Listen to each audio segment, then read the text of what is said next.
All right, good afternoon, you guys. I'm just continuing the video that I started a couple of days ago, talking about depression. Um, I wasn't able to finish because I had a call coming through, and it's been kind of a rough couple of days. But I just want to continue with the story, and I'll be posting later to YouTube, and I'll jump on my podcast and do a session there as well. But just to finish off the story, by the time I was a freshman in high school, I I was I was functional, like I stated before.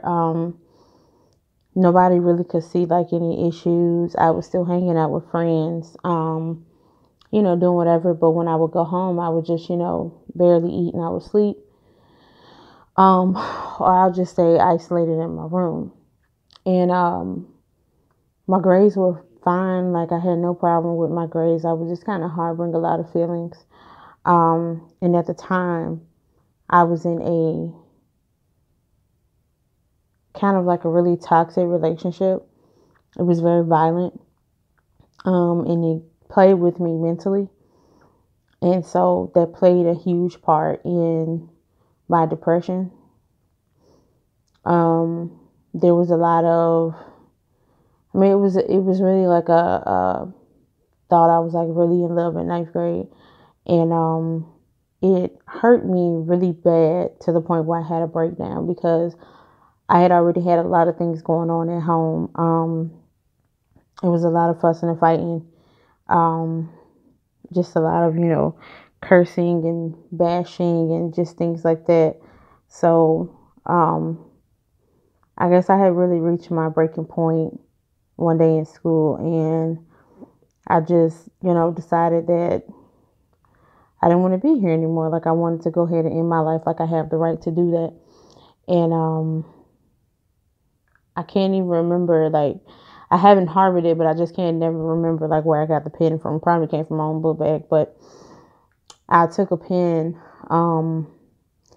and I went like behind the cafeteria. We had like this outside thing where it was, I guess the cafeteria workers would come out and take their smoke break. Or it was like a little pit, and I went out back to the pit and I tried to jab myself in the arm with the pen, directly in one of my veins, because I knew exactly where I was pointing to when I tried to, kill myself. Um, and luckily, one of my classmates found me, and he immediately was just like, we need to go get you some help. You need to talk to someone. And I can never thank him enough for that. Um, we don't talk, but if he ever runs across this video, um, I won't say your name, but you know exactly who you are, ninth grade year. I really appreciate you thinking about me and knowing that I had a second chance at life. Um, I went to my guidance counselor at that time, and she talked to me, and I was just so full of tears and anger. And she called my mom and my sister, and they were both just, in shock, just trying to figure out why I would, try to do something like that. And I just looking at them both like, I know that I need some help. Like nobody's trying to help me, and I need some help. So they called the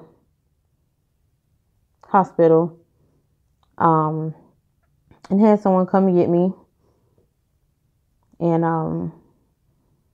I got evaluated that day. It didn't really take too long, and they asked you normal questions. Do you feel like you harm yourself when you go home? And I knew for sure that I didn't want to be home, and I was afraid of what I could do to myself.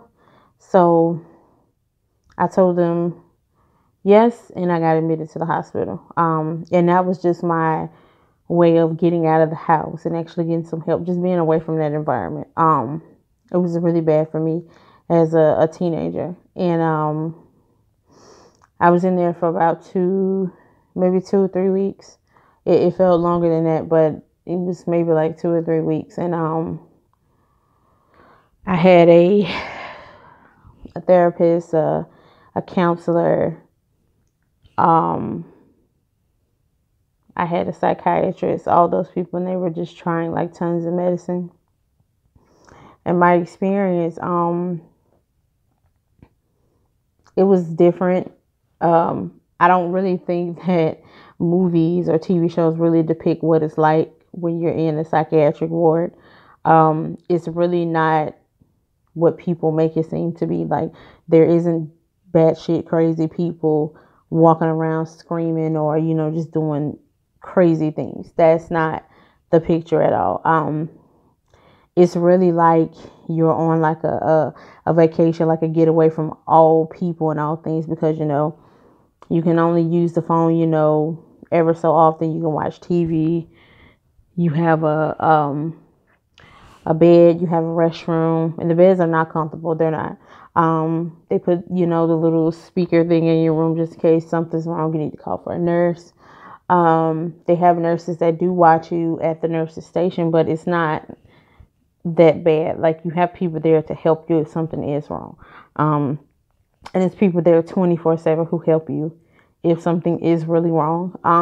You have times where you do different type of therapies, art therapy, music therapy, pet therapy. They use everything possible. And this was at Baptist, here in Columbia, South Carolina. And they use every single thing to help, people who were in there. They used every source, every resource, every type of therapy that you could think of. They used it. And I thought that was pretty cool. I met a lot of people in there that I wish I still had contact with, because I would really like to know, how those people are or what happened to them. And it was just a lot of souls in there that just needed help, and I was fortunate enough that my sister and my mom and my guidance counselor and my classmate, decided that, yes, she needs help and I'm going to be there. Especially with my mom. She didn't just come in and be like, okay, I don't know what this is and I don't think she needs to do this. My mom advocated for me so hard. She knew that if this was something that I needed, she was okay with it. She made sure, and she asked me, do you think this is what you need? Are you okay? Or do you need this? She listened to me. It wasn't that she brushed me off and be like, you're too young for this. You don't know what you're talking about. My mom listened to me and she gave me exactly what I needed. And that's just a bit of my story, dealing with depression. And by all means, you guys can, it doesn't matter. It's free. You can share this video, comment on it, do whatever you please. I'll post it on my YouTube and I'll put it on my page that I just brought up on Facebook. I'll put links and everything on all of these videos. I also put links to the podcast so you can just hear a little bit about, just how coping is, and I'll throw some tips and things in there too. I just wanted to share my story with you guys to let you know that, you're not alone. Nobody's ever alone, especially when you're dealing with any type of mental illness. There's always somebody out there who's maybe battling the same thing or something worse. So I hope that this actually helps someone, and I hope that I could help you guys. If you reach out, please reach out to me. However, and just talk. Thank you guys for tuning in. As always, you didn't have to come across my video, but you did. And I thank you guys so much for the support. You guys have a great day.